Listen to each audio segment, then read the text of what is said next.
What is up, everyone? It is July 15th, 2021, and Bandai has just released a new video on their new game called Gundam Evolution. Earlier this year, Bandai had teased that they would be making a new esports game, and I think this might just be it. We're gonna go ahead and do an analysis of the trailer, so let's check it out.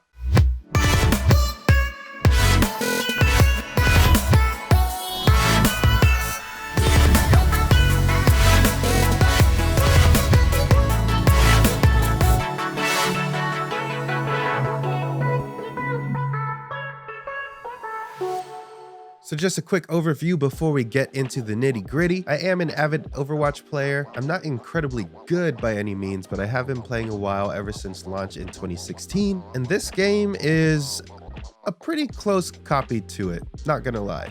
It is going to be a free-to-play game, which is pretty good because we do have other games like Valorant and League of Legends that are free-to-play, so that does help it compete in the esports realm. There is a closed beta starting. Unfortunately, this is limited to 5,000 Japan residents, so I will not be able to join in on the fun. But without further ado, let's begin. Okay, so I have it playing at half speed and muted, that way I don't get any copyright issues. Okay, first up we get our RX-78-2, of course.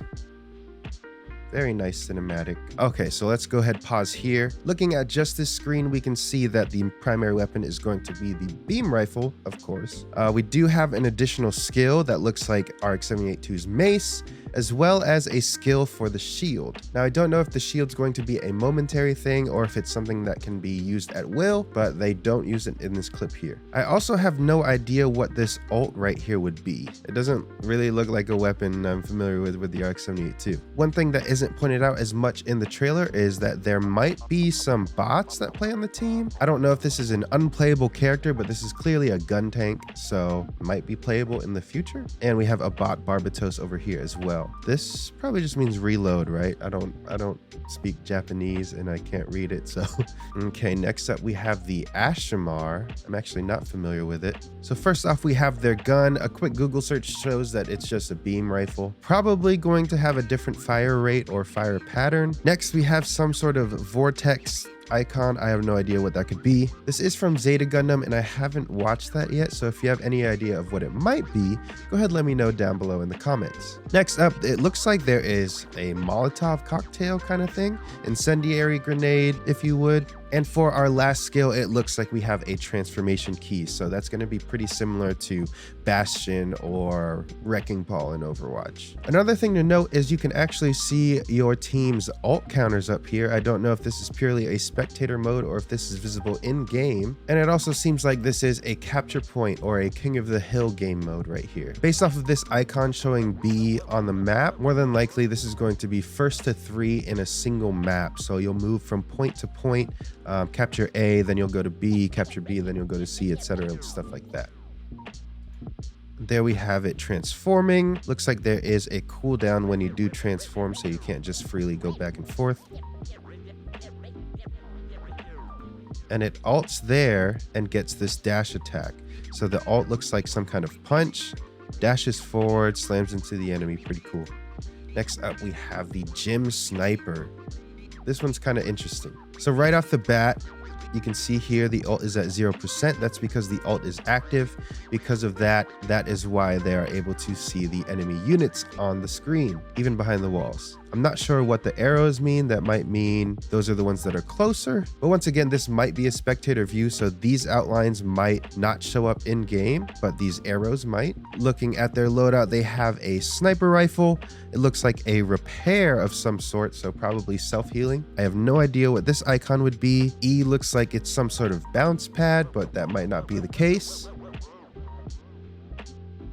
And of course we get a headshot in there. As you can see right here, they got headshot, but they're not completely out. They have a health bar still. So I'm not sure if this is something where people will be resable or if they'll have to wait a little bit before they actually respawn in. And another headshot there. It doesn't look like the machine explodes or anything, so I have a feeling these people might be resable. Next, we get the Dom Trooper. Right off the bat, it uses its ult. It looks like it gets some sort of overshield and maybe some dash advantage. As it's pushing through, it looks like it's damaging people. Yeah, it's definitely damaging that gym. Pushes through, does some damage on them.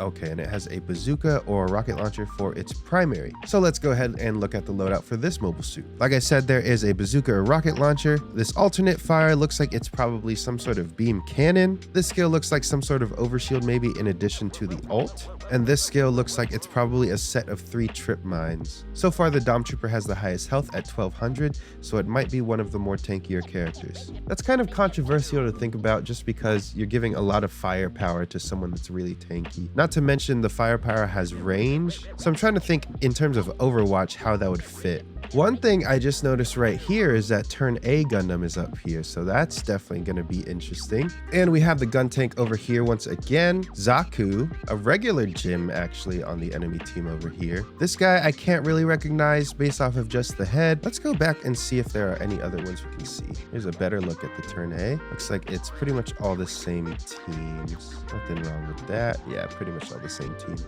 Okay, so moving on. Next up, we have the Sazabi. This is going to be a pretty fun character, I feel like. Okay, so that's that's pretty dope. I don't know if you guys have ever played Call of Duty with throwing knives or throwing tomahawks, throwing axes and whatnot, but I am a huge fan of being able to use a throwing knife in Call of Duty. And so this makes me a little bit happy. Looks like that's one of Sazabi's skills. It gets to throw its Heat Hawk, and it finishes off that Barbatos with that little amount of health left. The Sazabi also has a shield, and it looks like this is the shield health right here at 2700, which makes this 1400 plus 2700. That's the tankiest character we've seen so far.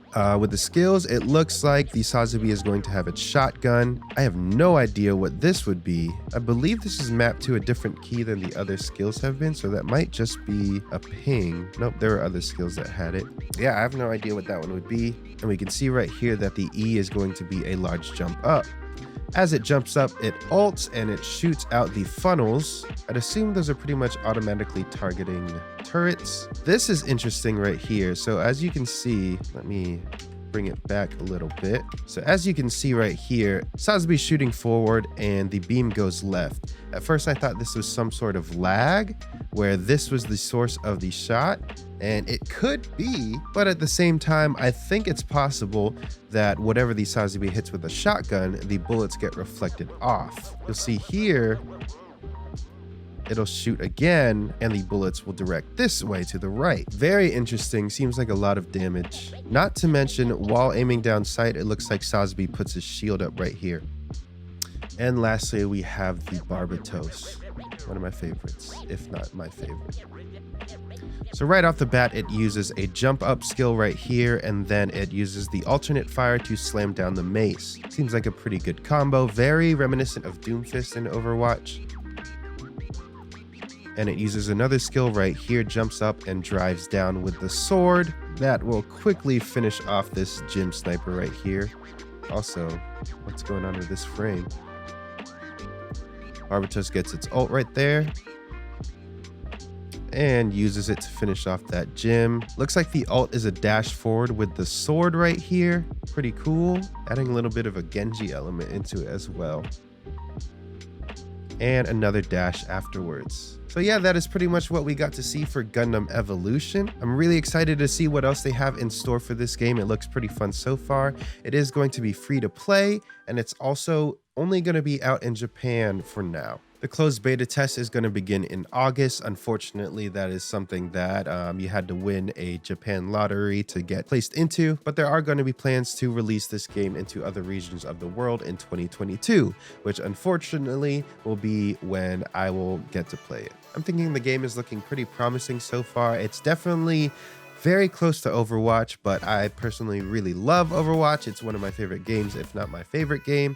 So really excited to see that combined with one of my favorite hobbies as well. But yeah, when the game comes out, don't be surprised if I start up a new channel for this, because although it is really cool, I don't want to necessarily flood my channel with Gundam Evolution content because it's not a gaming channel. My channel is a Gunpla channel. So if you are interested in Gunpla, go ahead and subscribe. If you do just like to talk about Gundam and Gunpla or other things, you can join the Discord as well. Thank you to our patrons G-Self, Verka Wen, as well as our new patron Bastard Crab for supporting the channel. If you'd like to become a patron of the channel and support it, there is a link to my Patreon down below. But in the meantime, go ahead, start brushing up on your FPS skills and start building.